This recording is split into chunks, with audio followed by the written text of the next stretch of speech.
Namaskar, I'm Ashok Vyas, and today I have extra joy for being able to talk to someone who has shared her inner richness with grace and blessings in a way which is unique, and that led her to the president's house after, of course, many years of continuous service. What she has done, why she chose to stay back in India and didn't feel like coming to America after finishing her medical studies, when a lot of her colleagues or uh, fellow students were migrating from India to America. There is so much about her humility and unassuming approach, which makes you try to discover what lies behind Dr. Sai Lakshmi, founder of Ekam Foundation. Sai ji, namaste. Swagat hai aapka.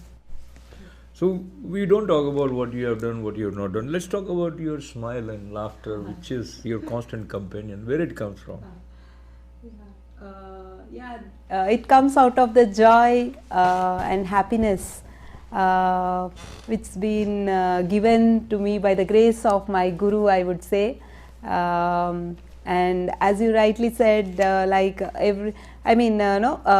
of us have joined the medical school. Some of us have, some of us have moved to US. Some are there. So every soul has a soul agenda. And I felt that the purpose of life I could understand by the grace of the Guru, I felt, and thanks to him for being there. And I think that he is the source of the joy within me. Okay, so let's now talk about Guru, from smile to Guru. What is it that you would say is distinct and special and significant about the relationship between a Guru and a disciple, and being a doctor yourself, having studied medical science, I underline the word science, where do you see this invisible bond resulting into something which you say is the secret of your smile? So my Guru, Dr. Avadut Shivanand Babaji, he had come into my life in 2011 in the physical form, where I did the first Shivir. It's part of Shiv Yoga. He's the founder of Shiv Yoga, and that's when I understood that Gurus come in our lives way before even we meet them in the physical form. So that's how that made me gave me the feeling that Ekam got started as an offering to him. Which and in 2009 started. Yeah, that's what I was thinking. He wasn't present in your life in physical form, but you founded Ekam. So I'll come back to Guru, Shishya, and especially what you learned from your Guru.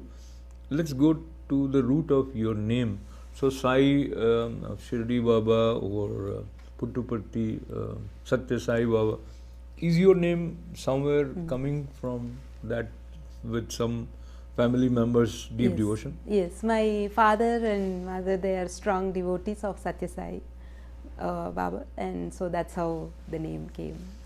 And so Sai Lakshmi, now we come back to Guru. Guru is also source of power and inspiration and guidance only when you let that happen.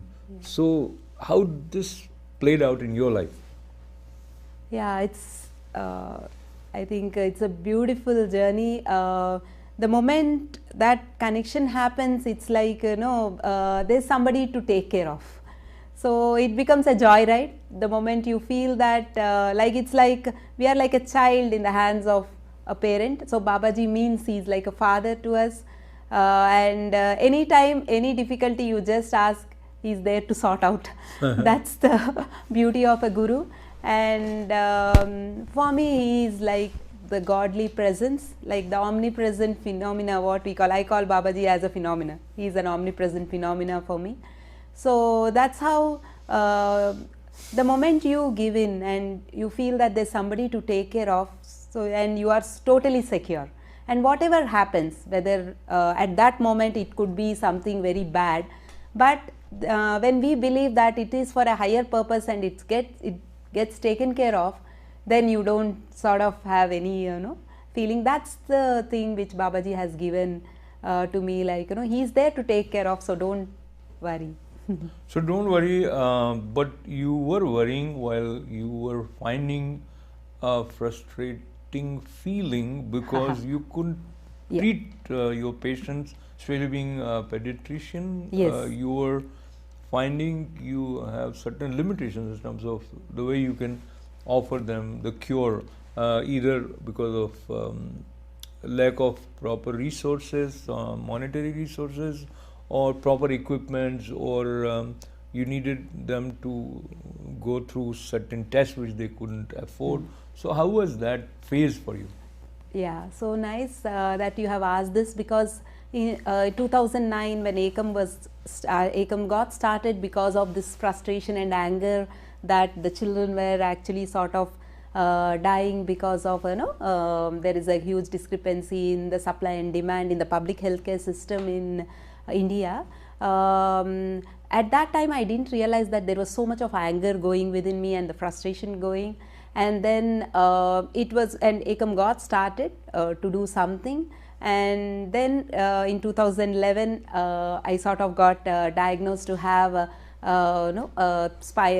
breast cancer followed by spinal metastasis, and then that was when one of my friends said, like why don't we do something like pranic healing, and later on I was actually wanting to explore certain meditation processes, and that was when my sister was searching for something like healing, and that was then she found Babaji for me, and that was a time when somebody was healing me. They said that you have so much of anger within you. Till then I didn't know that so much of anger was there within me, or frustration was there. And then when I started doing these meditation, Shiva Yoga meditation, and I started, everything was happening, and it was like in 6 months time after doing my Shivir, and then I was religiously doing the Shiva Yoga healing meditations, and then in 6 months time it was like the PET scan completely reversed and showed normal. During this period there was a lot of introspection going on, like the moment there is the anger part, that means like there is an ego within us saying that I am doing it, to sort of giving in and there is somebody else doing it, made the difference. And that's where you see from an anger person to no person who sees that this is part of it. Life is like you see difficult situations and you are the karta bhav when it comes. That's what my guru says, when you go into the karta bhav, then we are gone, So that's what it is like. That's the beautiful guidance when we get from the guru, that it is not the karta bhav, just be an instrument, and enjoy this as a part of being an instrument, has brought in that transformation, I would say. So when you listen to Sai and you start thinking about this step, that step, so I'll go to this step. When I say this step, meaning you are a doctor yourself. You know how biological system works much more than a lot of people, including me. So how did you explain to yourself that there was a breast cancer and without any external allopathic treatment it got cured, and you did the test again and it was not there? How do you explain that? Okay, so first I would like to correct that I went through the regular treatments, like whatever the chemo, radiation and surgery as a part of the breast cancer, and the spinal metastasis where the radiation treatment. But simple things like bone metastasis, when it happens, they are extremely painful. But what would happen is, when I was getting little bit of pain, I would ask one of my friend to start healing, or I would do the practices which I learned from Babaji, and immediately the pain would go off. So then I was very excited. I would have taken very minimal painkillers, and then I could see that how fast the recovery was happening, like be it my activity wise, whatever. It was like, I mean, never I was so tired that I was actually sort of, during the treatments, maybe few days I would feel like that, but otherwise the recovery was very fast.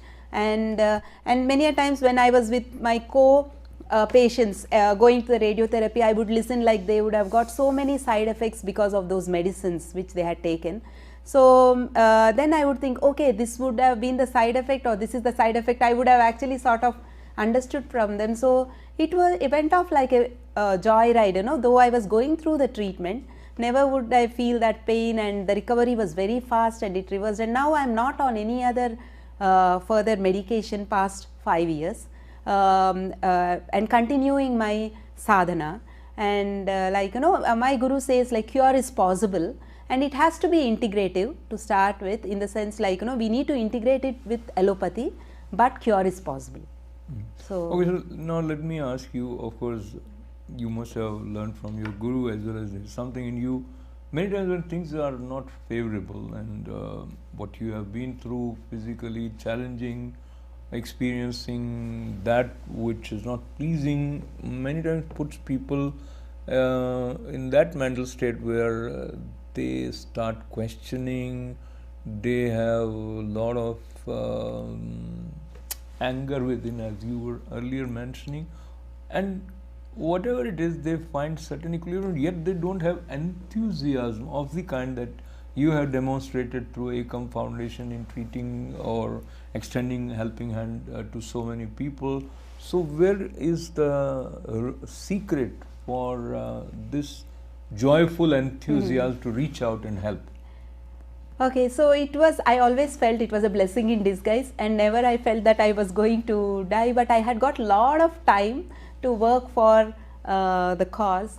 And in fact, because of the time which I have got, I could actually send mails to my friends and whoever were there, like here are kids who are there and they need funding support, and it was also a sort of an emotional blackmail, in the sense like they were so that helped on a lighter side. But definitely it gave me a lot of time for myself to actually give to Ekam, so that the work progressed much more than what it has been. And so that helped a lot, in the sense, and many a times there was no plan as such, to do, but the direction used to come and used to move in that direction. It started off initially like a charity mode, but it got transformed into a completely systemic change model. It all evolved. As a doctor, I typically did not know all these things, but not planned. It just happened on its own. So I always feel that the divine grace showed the direction, and I just moved in that direction. Okay, now moving with you in that direction, Ekam Foundation came into being, and it has grown, and it has grown to the extent that the impact of Ekam Foundation was noticed by Government of India, and you have worked in partnership with Government of India, and government also awarded Nari Shakti Puraskar to you. So talk to me about how it happened that a small organization comparatively with limited resources like Ekam Foundation started partnering with Government of India. Yeah, so initially we started working in 2009. It was like working with the orphanages, then trying to see how best the caretakers of the orphanages could get trained, so that they actually refer these babies in the right time to the right center, then providing them with the hospitalization support and also doctor's support, and also few donors who would actually support. And slowly we moved on to see that we work with the corporation schools, Anganwadi centers, and this journey made us understand that we need to empower a system rather than creating dependency.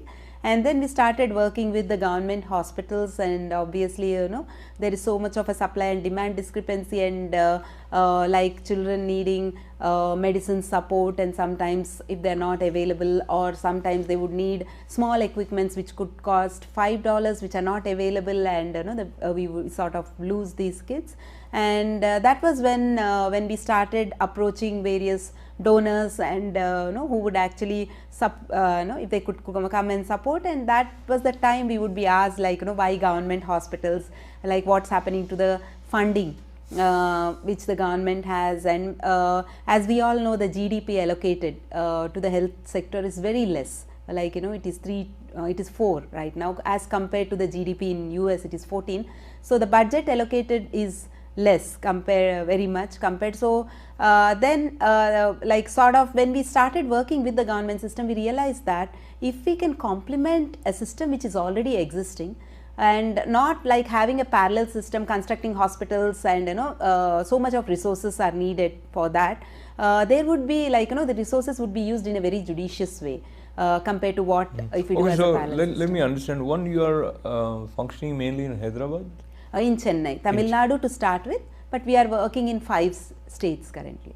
Okay, so those who are potential beneficiary of the help extended by Ekam Foundation, how they reach out to you, and in what situation someone should look up to Ekam? Yeah, so we have a helpline, and the helpline, the community, anybody can call up to the helpline, and the helpline team sort of validates their economic status and what is their current situation, and based on that we actually see that they would be sent to the right center, be it a government hospital or a private care. And we have in 32 districts of Tamil Nadu, we have 32 district officers. Their main role is they go to the rural areas and create the awareness of the helpline, start doing lot of training and educational programs, and then identify the kids who are needing the most. Like we also work with almost 13 government departments, and we reach out to them, like a primary healthcare center, the school department, the Anganwadi department, the labor department. So basically these centers are there in the villages. These district officers approach them through these centers. So we sort of utilize the manpower of the government too, and create the awareness, identify these kids, and then see that they go to the right center in the right time, and follow them up once they get discharged. So that's how this whole model works. Okay, so people who need help now have an additional way to get this 5 lakh, up to 5 lakh rupees. Yes, there is Ayushman Bharat. Yeah. So has that been a help for people that Ekam Foundation is working with? So that is not yet fully implemented in the states. It's going to come, but that would be a great help for the patients who are in need. And definitely now, right now we utilize the government health insurance schemes which are existing right now. And in fact, almost last year we had got 120 kids, their cardiac surgeries done completely from the government insurance scheme funding. So our main role is to identify the kids, make them aware that they are parents, that they are entitled for this funds, and these hospitals are empaneled, and see that they go there. Sometimes because of the package, if it is less than what the private hospitals are overspending, then they would sort of refuse. Then what we do is we bring in private donors funding also, so that it complements the government insurance scheme funding, and over and above we supplement it with the donors funding. So but we utilize government funding to the maximum extent. So I'm talking to Dr. Sai Lakshmi, founder of Ekam Foundation, and she has helped save lives of over 12,000 kids, as I read somewhere. There are various ways in which Ekam Foundation is reaching out with help where it is needed. That includes training also.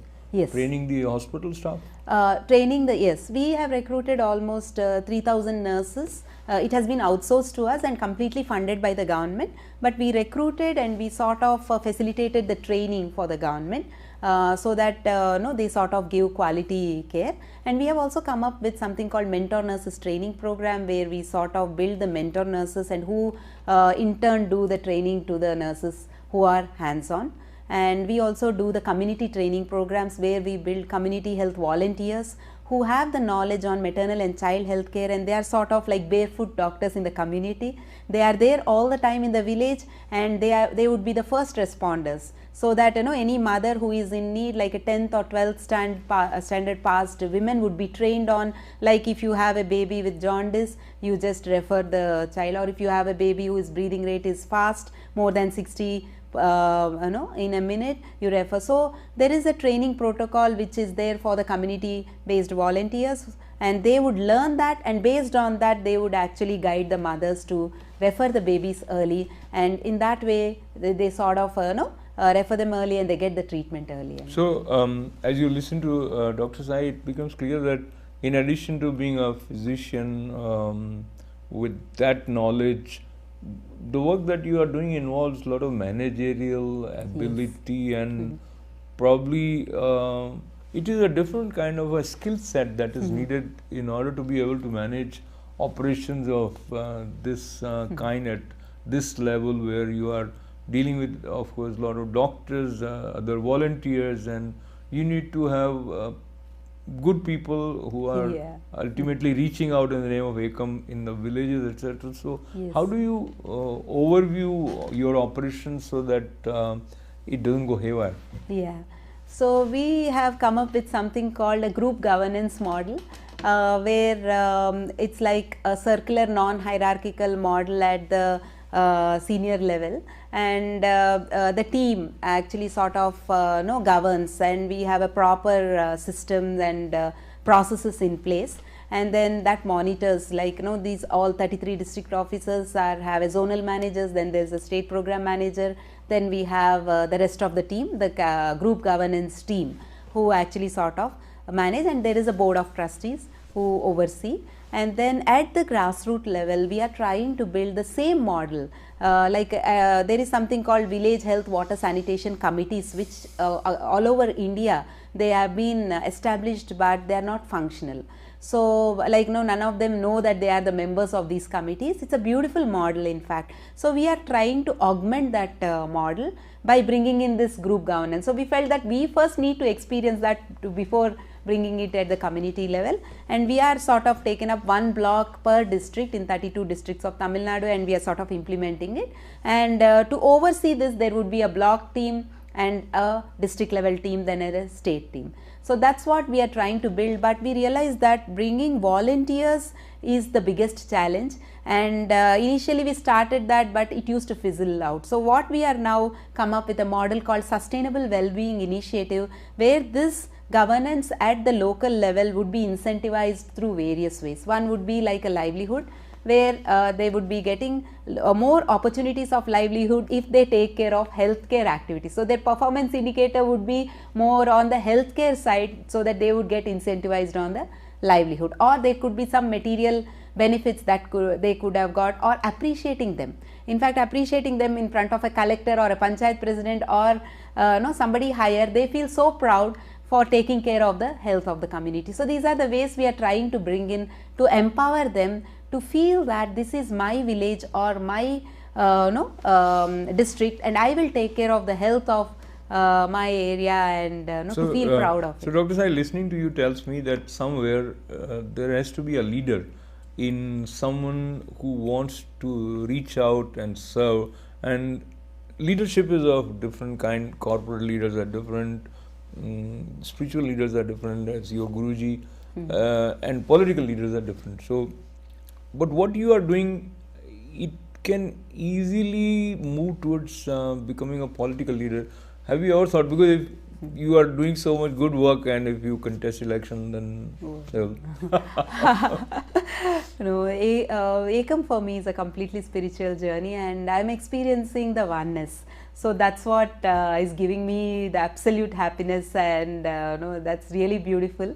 And just to experience to be an instrument in this journey is something what is giving me the happiness. Talking about your interaction with Prime Minister Narendra Modi on informal level, was there some meaningful exchange of any idea when after Nari Shakti award you were invited to his home, and I think a group of awardees were there? Yeah, it was a beautiful experience. We all shared our ideas to Modi ji, and he was very happy to listen to all the ideas and the vision we had. And in fact, he had connected us to the Prime Minister office and to the Health Secretary of the country to approach them and sort of see how best we can sort of take it to different states in the country. So that was a nice meeting. The PM and in the PM office also they had mentioned like whatever support needed to they would offer us. So now that we have Prime Minister Narendra Modi back in office of Prime Minister leading the nation, based on your experience in the rural area as well as in the field of medical facilities which are available, what is the potential advice you may want to share with him? That's a very interesting question, and maybe giving more opportunities for organizations like ACOM across as a public-private partnership models, yes, the biggest challenge we are finding is the behavioral transformation across. And we have this technical model which is sort of cracked in the facility side, where we actually sort of staffing, training and equipment maintenance and behavioral transformation, and we have a model here on the community side. And if this technical knowledge can actually be taken to different states, it covers like complete end to end, at individual, at the rural area to the facility level, and more on the prevention. This also covers the preventive aspect. And if this model, if we are given an opportunity to actually take this to different states, that would be a wonderful opportunity, I think. Wonderful, and we almost are at the point where we'll be thanking you. But I also want to give you an opportunity for 30 seconds to thank those who also have founded the extension of ACOM Foundation as ACOM USA, and anything about them. Yeah. So in 2016, Dr. Neelima, she is my medical school friend, and Dr. Shilpa, both of them are medical school friends, and Aruna, they have started ACOM USA, and it is a 5013 certified organization. And in fact, I was just saying that in the medical college time, I was just mentioning like they were coming to US, and I was say like I would stay back and telling them that after many years, if something I would do, you support, and that's what is happening. They are coming back and supporting, and all the medical school friends, college friends, everybody is joining hands, and we are sort of set up chapters, 20 chapters across US. And Neelima is putting amazing energy and efforts into it, and each chapter is sort of adopting one district in Tamil Nadu to start with, to understand the deeper dynamics of maternal and child health care, and they would actually manage it hands on. It's like a project management for them. It's not like writing check and closing it. So that's where every chapter would understand in a deeper way. So we are trying to build individuals who are hands on and understand the model in a deeper way in United States here, so that they actually get connected to others and sort of take this forward. And the other thing, we are also working in the youth. So with the youth, we have started Youth Ambassador program here. The idea is how best we build in values in youth and they get connected to the roots. That's the idea, and that's coming up beautifully. A lot of youth ambassadors are coming forward. Wonderful. Yeah. So Dr. Sai Lakshmi, founder of ACOM Foundation, is not only serving in the areas which are specified in terms of child care, training for the hospital staff, also coming up with the kind of help in terms of diagnosis, tests, etc., or equipments, etc. But there is deeper work on value system, not only in India but here also, and it's like sun spreading its rays everywhere and brightening up the whole world. So oneness lightens up and brightens up. With lots of congratulations and good wishes to you, and thank you very much for joining us here. If you want to find out more about ACOM, of course, ACOM Foundation has its website, which is very easy to find if you Google or YouTube. But how would you say acomfoundation.org? It is acomusa.org and acomonness.org. Wonderful. So on that note, stay healthy, happy, and stay in tune to oneness. This is Ashok Vyas.